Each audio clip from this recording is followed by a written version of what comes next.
We are starting the second video. We are going to see about edge triggered phase detector.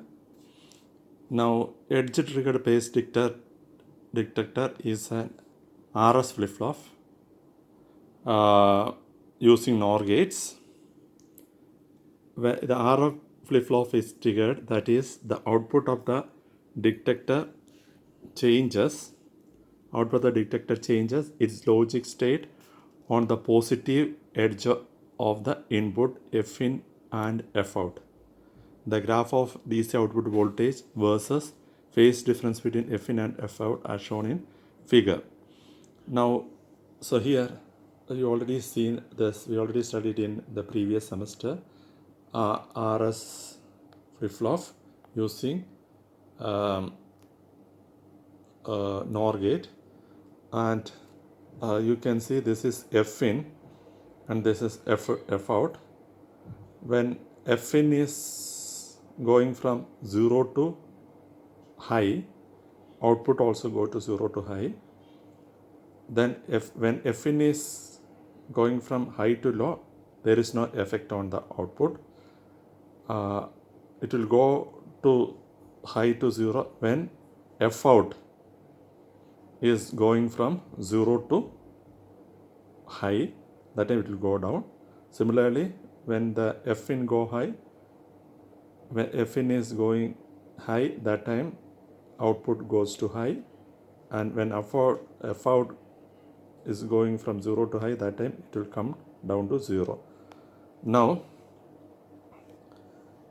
the DC voltage versus the phase difference. The DC voltage versus phase difference, and you can see at 2 pi you are getting the maximum, that is VCC, that is VSAT. The conversion gain is Kp. Now, the advantage of the edge trigger phase detector over the exclusive OR type of detector are: 1. The DC output voltage is linear over 2 pi radians or 360 degree. So you can see that DC output is linear over 2 pi or 360 degree. Degree.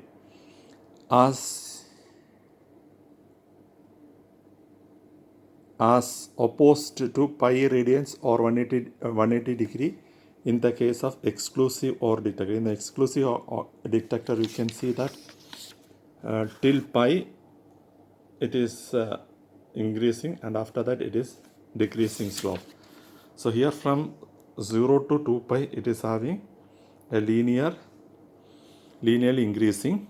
So that is the one of the second one is edge triggered detector also exhibits better capture, tracking and locking characteristics than the exclusive OR detector. Now, the disadvantage of both the detectors are that it means exclusive or as well as edge triggered phase detector. Both types of detectors are sensitive to harmonics of the input signal and changes in duty cycles of F1 and F out. Now, if you are using the IC in a monolithic phase detector IC such as CMOS type 4044, the harmonic sensitivity and duty cycle problems are absent since the circuit responds only to the transitions in the input signal. In other words, phase error and hence the output error voltage of the monolithic phase detector are independent of variation in the amplitude and the duty cycle of the input waveform. Therefore, in critical applications, the monotonic phase detector is preferred over both exclusive OR and edge trigger type of phase detector.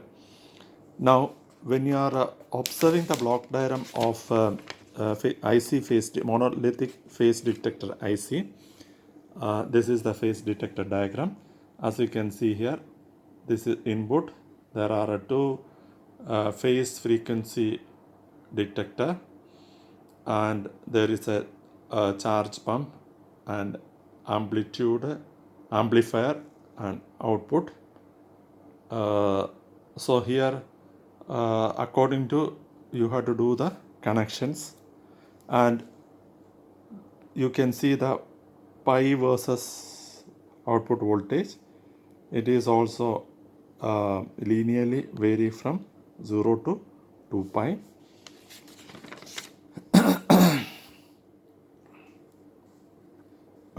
Phase detector 1 is used in application that require zero frequency and phase difference at lock.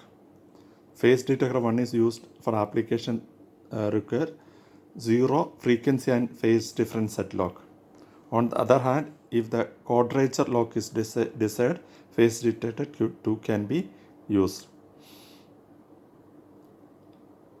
When detector 1 is used in the main loop, detector 2 can be used to indicate whether the main loop is in lock or out of lock.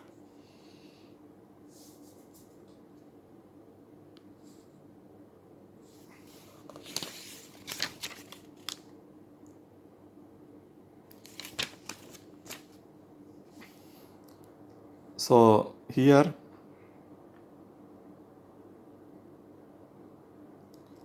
input out characteristic for phase detector is shown in figure 9a 9.28 b. Yeah, so here it starts from minus 2 pi to plus 2 pi linearly. So total difference is 4 pi. So here the input output transfer characteristic curve of the phase detector is shown in figure. The curve is linear over 4 pi radians or 720 degree and has the conversion gain Kp of 1.5 voltage by 4 pi, that is 0.12 voltage per radians. Now we will see the low pass filter. Low pass filter is used to remove the unwanted peaks, unwanted noises. The function of low pass filter to remove the high frequency components in the input of the phase detector and to remove high frequency noise. Low pass filter controls the dynamic characteristics of the phase locked loops. These characteristics include capture and lock range, bandwidth and transient response. Means you can see that the low pass filter controls the dynamic characteristics of the phase lock loops. These characteristics include capture and lock range, bandwidth and transient response. So lock range is defined as range of frequency over which the PLL system follows the change in the input frequency f in. An equivalent term is lock range or is tracking range, lock range or tracking range. On the other range, capture range is the frequency range in which PLL occur phase lock. Now here what you can see, one of the important thing, the capture range is always smaller than the lock range. Capture range is the frequency range in which PLL occur phase lock. So here there is a passive filter as well as active filter. If you are using passive filter, you should use another amplifier to generate a gain. In active, if you are using active filter, it will give gain by itself. So there is no need of any amplifier. Okay. Now next one is voltage controlled oscillator, the last component of this one. The third section of PLL is the voltage controlled oscillator.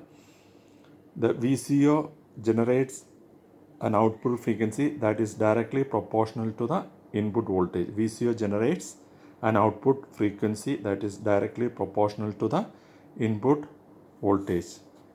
So VCO, if you want to, yes, it is in if you want detail about VCO, we need to go to section 7th chapter 7 section 7-18 7-18.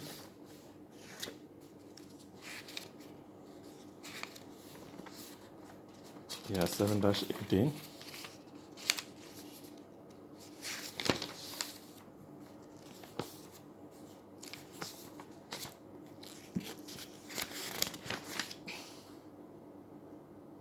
So, voltage control oscillator. So, I'll read it. Moving is not required. You just concentrate. It is in page 310.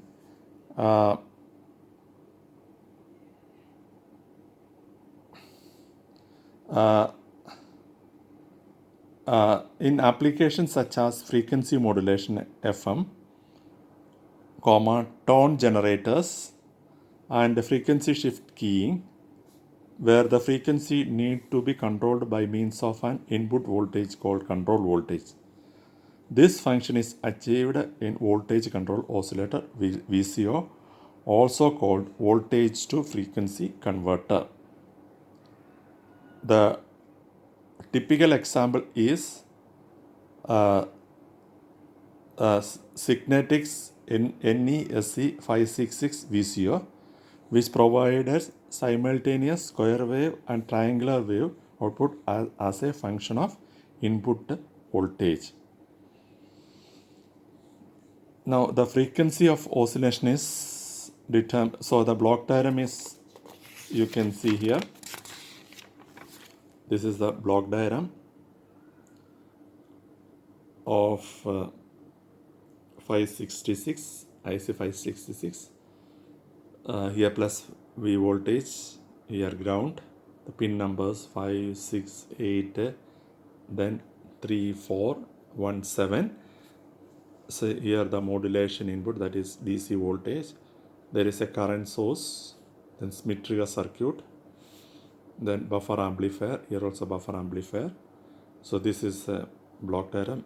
The corresponding VCO of a NESC 56 pin configurations, ground no connection, plus V, C1, R1, modulation input, then square wave output, triangular wave output, 4, 3 are the output pins.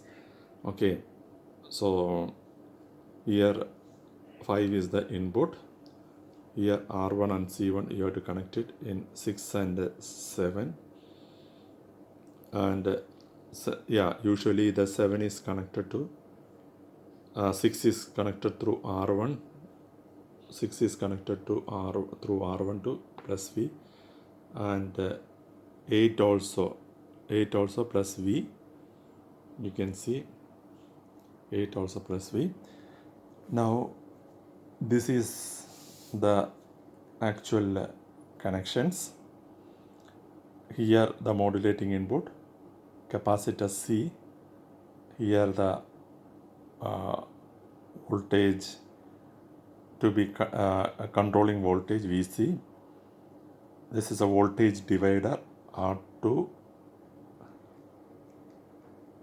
and R3, and here R1 and C1 decides the frequency. R1 and C1 decides the frequency. How the connection is, this is the connections. At 4 you are getting triangular wave, and at 3 you are getting square wave, and the frequency of oscillation depends on approximate equal to 2 into plus V minus VC, plus V minus VC, R1 C1 into plus V, where VC should be between 70% of this supply voltage and 100%. It should be between 75% and 100% of plus V. And R1, it should be between 2 kilo ohm and 20 kilo ohm. These are the condition you should use and the frequency of oscillation also decided by the R1 and C1. Okay. Yeah, here the frequency of oscillations is determined by external resistance R1 and C1 and voltage control voltage VC applied to the control terminal 5. The triangular wave is generated by alternately charging the external capacitor C1 by one current source and then linearly discharging it by another. The triangular wave is generated by alternately charging the external capacitor C1 by one current source and then linearly discharging it by another. So here, as you can see that it is charging, this capacitor charging and discharging. This capacitor is charging and discharging. One current source is used to charge and it will be discharged. It will be discharged through another current source. So it will be discharged. One charging and discharging.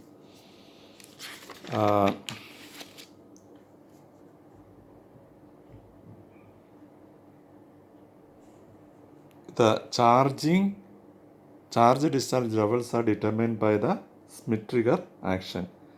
Schmitt-Trigger also provides a square wave output. You can see Schmitt-Trigger also provides a square wave output. You know what is Schmitt-Trigger?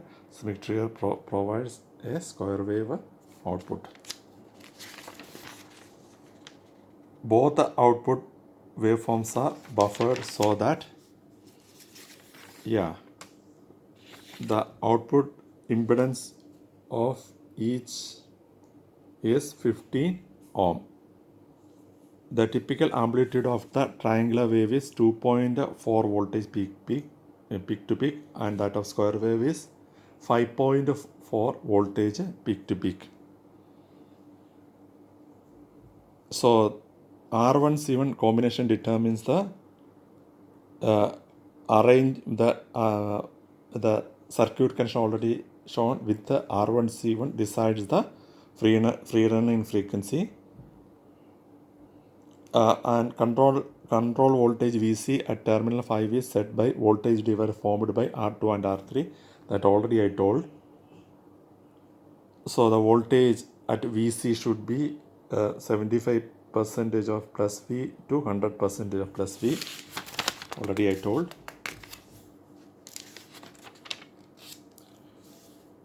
Now the frequency of oscillations F0 is 2 plus V and minus, this expression already I explained. And the modulating signal is AC coupled with the capacitor C and must be less than 3 peak to peak. See this modulating input, that should be coupled with the C and it should be less than 3 voltage peak to peak. And other thing, or you can see R1 should be better 2 kilo ohm and 20 kilo ohm. Now you can see that VCO is commonly used in converting low frequency signals such as electroencephalogram EEG and electrocardiogram EKG into an audio frequency range.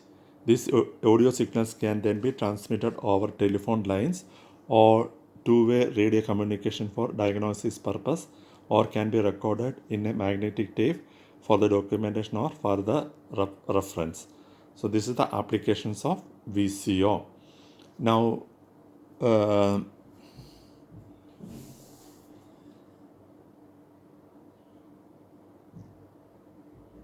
maximum output frequencies you can read here. It is 1 megahertz.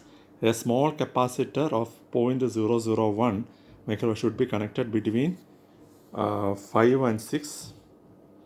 This capacitor 5 and 6 to eliminate to eliminate the possible oscillations in the control current source. So this is happening in 313 page number. So you can understand what is voltage control oscillator. So that is a part of PLL. The first one is phase detector that I already explained. Different type of phase detector. Low pass filter, you can use active and passive. Then voltage control oscillator. So this constitute a phase locked loop.